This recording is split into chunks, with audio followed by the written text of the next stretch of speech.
All right, what is going? What is happening? How's everybody doing today? My name is Chuck, and welcome back to a brand new video. Today, fellas, we're going to be taking a look at the brand new patch notes that have just come out here for Warzone. We got a bunch of stuff to go over. They did a ton of buffs and nerfs, and it's quite a bit of stuff. So if you guys are enjoying today's video, give it a like, subscribe if you are brand new, and let's hop into this. Okay, so the first thing we should be taking a look at here, of course, there is going to be a cool new bundle. This is kind of front and center. This is from Attack on Titan, and this is actually going to be pretty sick. So that's going to be coming to the store here. So in case you guys aren't aware, if you don't watch anime, anything else like that, I personally haven't watched it, but it's still going to be a pretty awesome bundle, and it's a nice little crossover that Call of Duty is doing. I wish they would do a little bit more stuff kind of like Fortnite does, but hey, that's just for like a totally different video. As far as the playlist and everything goes here, we go week of the 13th, aka tomorrow. Caldera gets Vanguard Plunder Trios, Battle Royale, Solos, Duos, Trios, and Quads. Rebirth Island gets, of course, Resurgence, Duos, Trios, and Quads, which is kind of interesting, though I'm not exactly a fan of them having 3 different modes for Rebirth. I feel like maybe just Trios and Quads would work, but I don't really feel like we need Duos. Duos lobbies dry, just dry out. They die out, way too quick here, and I don't really like that. But as far as the week of the 20th here, there's a couple of different stuff, and then obviously the 27th, they've laid out everything. Thankfully, Trios and Quads are pretty much staying the entirety of the month of January, which is really awesome. I don't really want to deal with exclusively Duos, as that was an absolute doozy to kind of play with. As far as modes and everything go here, of course, there is the Vanguard Plunder and everything. They said we've curated a 1940s take on the tried-tested and well-loved mode Plunder, which is pretty cool. So for those of you guys that like Plunder, like ranking your guns up in there, completing some contracts, doing stuff. I know there's some leveling up methods, which is pretty good. So you guys should definitely be okay with that. There's a whole bunch of different bug fixes in here, so you guys can definitely pause the video if you want to. I'm not going to spend too much time just kind of going over all these different bug fixes, but hopefully there should be an issue. Like I see one of the first ones here is fix an issue that was causing crashes on the PlayStation 5. Fix several issues causing instability on the Xbox and PlayStation platforms. More fixes to come. So they've patched out a few different things here, but there's not going to be everything, entirely, fixed, but it should make everybody's experience on the game much better, which I'm very happy about. And that's a huge thing, because a lot of people just haven't been able to play the game, and that sucks. Okay, now let's get into some of the different weapons and weapon tuning that's been done. So obviously the new guns here, there's a new gun, the Well Gun SMG. This is from Vanguard. I actually went over into Vanguard because it got released yesterday at 6 p.m. and I was able to unlock this thing, level it up. It's actually pretty simple. I uploaded a YouTube short about it. If you guys want to go see it, you can check that out. But it's a pretty good gun. It reminds me of the Grease gun from Call of Duty World War II. Now, there's different weapon adjustments in here, and it says there are several changes pertaining to visual recoil below. Through the systems that comprise visual recoil are complex, you'll be using the term loosely to describe the effects of camera or weapon movement that may or may not be directly tied to its recoil behavior. What that means is basically that obviously guns have recoil, but sometimes they have a little bit more visual recoil, where they bounce around a little bit more than they should, but it doesn't really make sense, even though it's not actually having recoil. Just the sight maybe jumps around a little bit when you're firing, and they used to do that really badly on the Axle Arms 3 times for the Cold War guns way back. For you guys that remember that, and they fixed that visual recoil, so now it feels a lot more like the VLK 3 times optic from the Modern Warfare guns. Okay, so as far as the assault rifles go here, it says Assault Rifle Alpha Vanguard. Basically this is the STG. I have this whole website pulled up next to me just so I literally know what these weapons are. I hate how they do this. I think it's unbelievably stupid, but hey, nonetheless, they still do it. Visual recoil decrease. They did decrease the visual recoil of Assault Rifle Hotel, aka the Cooper Carbine. They also did it for the AS-44. I'm not sure why that's labeled differently, and also the NZ-41, which is, I guess, definitely good. They've done some different stuff in here, which is awesome, because some of these Vanguard weapons need to be tuned in order to be competitive with the Cold War and Modern Warfare weapons. Even though they kind of nerfed the Cold War Modern Warfare stuff, it still definitely did not make those Vanguard weapons anywhere close to as good.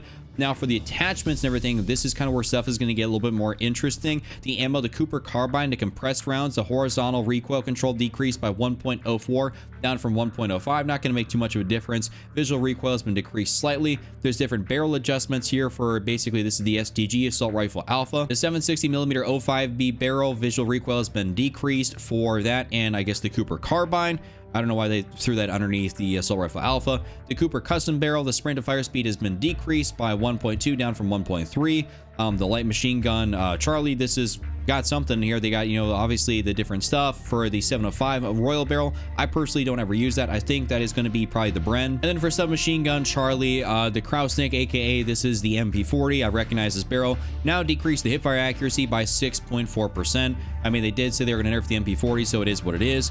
The gun perk, the double barrel VG, the Akimbo. This is going to be for the shotguns. I'm 99% sure here. The hipfire spread accuracy has been been decreased by 40%, down from 32%. Really happy that they're decreasing the akimbo hipfire accuracy, because that's just been a bit insane. Of the magazine, the assault rifle alpha, this has been added to 7.62 Gorenko 50 round mag. The visual recoil has been decreased. That's an actual massive plus there. Happy about that. And also there's been some other stuff in here about move speed decreased or increased, ADS speed increased, horizontal recoil control decreased by 1.8, blah blah blah. Vertical recoil control decreased by 1.28, down from 1.3. And of course then here for the light machine gun, the 6.5 Straka or a 40 round magazine, the vertical recoil control has been increased by 1.17, and the horizontal recoil control has been increased by 1.19. Sometimes I wish they'd do a better job at explaining kind of what these different, numbers mean, because the average person at 1.19 does not really gonna mean much. They're gonna be like, okay, well, I guess it's been increased. That's pretty much what everyone's getting out of this, even including myself and someone that like plays this game all the time.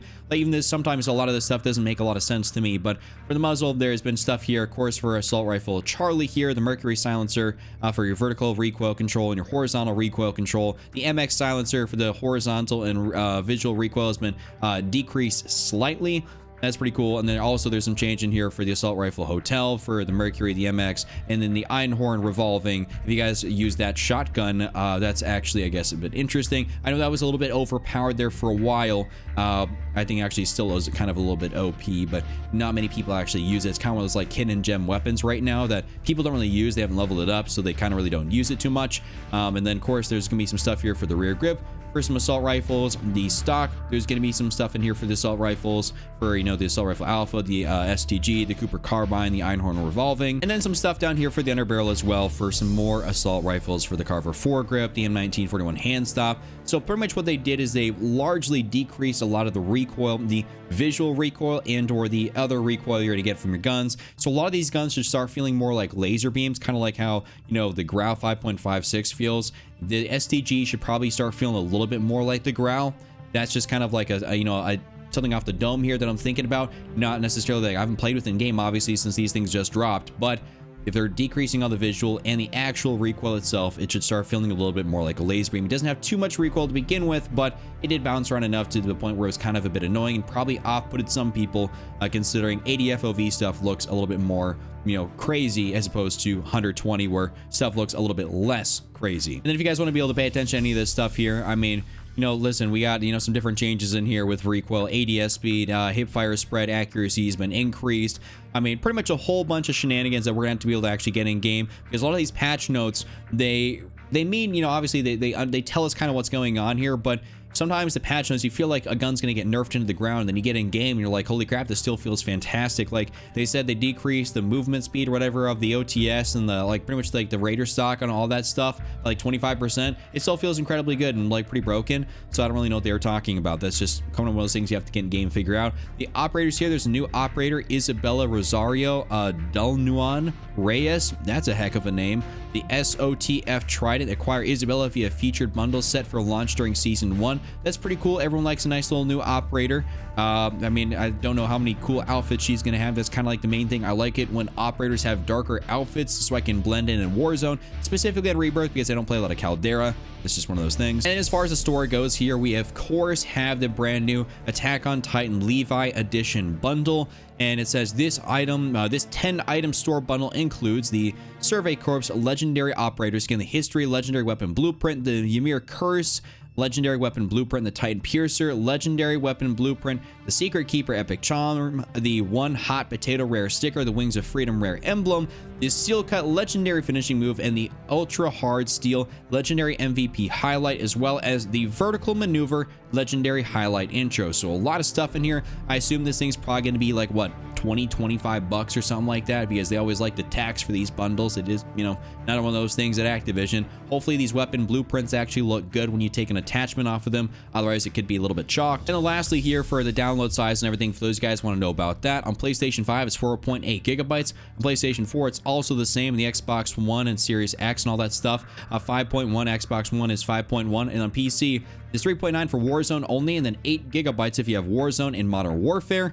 And then it says some notes about PC users will need an additional 14 gigabytes of space in their hard drive for the patch copying process. Thankfully, I have some space on my PC because they be loading this thing up here with patches and everything like that. This is a very, very large game in everything. But that's all the patch notes. If you guys enjoyed the video, give it a like, subscribe if you are brand new. Hope to see you around on some good videos because we had a lot of changes here, and I'm excited to see what everything turns out like in Warzone. The Warzone's been a bit in shambles recently, and hopefully this patch is one of the many to come to fix the game and brings it back to, you know, its popular glory where it was a little bit earlier in 2021. It's kind of weird to say because we're in 2022 right now. Anyways, I'll see you guys later. Just run out, Don't be Randy, and I'm out. Peace.